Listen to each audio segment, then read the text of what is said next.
Magandang araw mga mare. Panibagong araw, panibagong isipin na naman kung ano ang lulutuin natin ngayong araw. Pero bago magsimula ang araw natin sa kusina, ito at nagligpit muna ako ng higaan. Mamamalengke na nga din muna kami dahil wala na ako maluto sa ref. Namili muna kami ng pandesal pagkatapos dumiretso na kami ng Kenneth para maghanap ng uulamin. Sa totoo lang, daily struggle ko talaga mag-isip ng uulamin sa araw-araw lalo na't hindi na kami nag-i-stock ng mga ulam ngayon. Nagpahinga na muna ako sa pag-i-stock ng ulam namin na pang 1 week dahil every other day o araw-araw na kami namamalengke.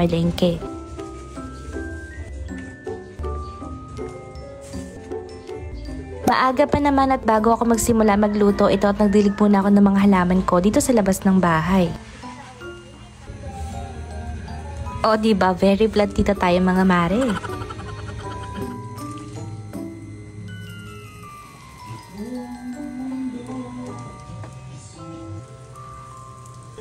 For today's ulam, magluluto tayo ng lomi at adobong baboy. Nai-ready ko na itong mga sangkap natin at bumili rin pala ako ng manggang hilaw at manggang hinog. Medyo marami nga ito kasi ito na rin yung merienda namin at hapunan namin.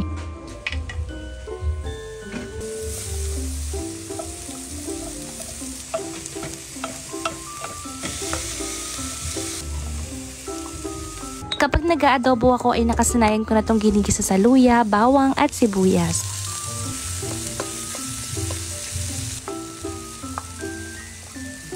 Ito namang ginigisa ko sa kabila ay para sa lomi natin. Ang sahog naman dyan ay atay ng manok at chicken breast. Nagpakulo na din ako ng tubig habang ginigisa ito para mas mabilis itong maluto.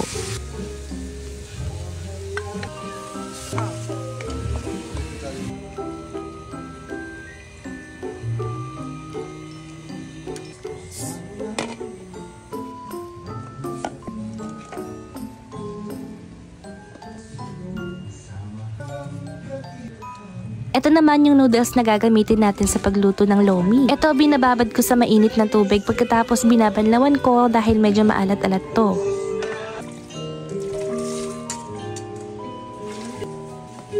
Iba-iba yung style ng pagluluto ng lomi pero ganito yung nakasanayan kong lomi.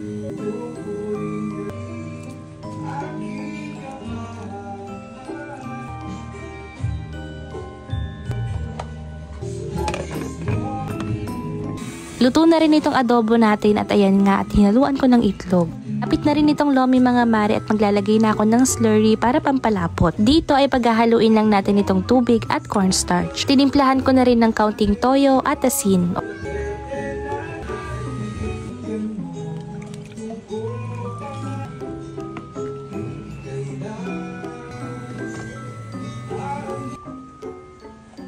Nilinis ko na rin itong ginamit ko sa pagluto para hindi nalangawin. Sa labas itong dirty kitchen namin kaya palagi kong nililinis pagkatapos gamitin para hindi tambayan ng mga langaw. Nagbalat na rin ako ng mangga at napakaasim nga nito pero ito yung pinaka-paborito ko sa lahat ng mangga. Ito namang hilaw na mangga ay isi-shake natin.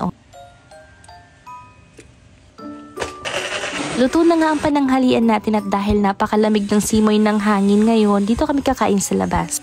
At dahil panibagong araw, eto at meron na naman tayong panibagong parcel. Alam nyo, team puti tayo pero sobrang nagustuhan ko tong kulay itim na cabinet na to. Natatawa na lang ako habang ini-edit ko to kasi inaaral ko pa tong manual pero mali naman yung pagkaka-assemble ko. Madali lang naman itong i-assemble pero nagkamali lang ako kasi baliktad yung pagkakakabit ko. Mabuti na lang din at meron tayong electric na pang screw dito kaya hindi siya hassle. O siya, i-fast forward na natin mga mare, ganito siya kataas. At ito na, nung tapos ko na siyang i-assemble. Diba ang ganda lang kasi hindi lang ito pang kusina. Maganda rin itong lagayan ng mga damit kasi dalawa na yung pinto niya. Ito na nga yung pinakamalaki pero meron pang mas maliit na size nito. Pwede itong lagayan ng mga stock na pagkain, mga small appliances, at kung ano-ano pa na pwedeng magkasya dito. Hindi rin to napapasukan ng mga insekto kasi saradong-sarado yung likod, gilid at harap niya. Kung gusto niyo itong i-check, ilalagay ko na lang dyan.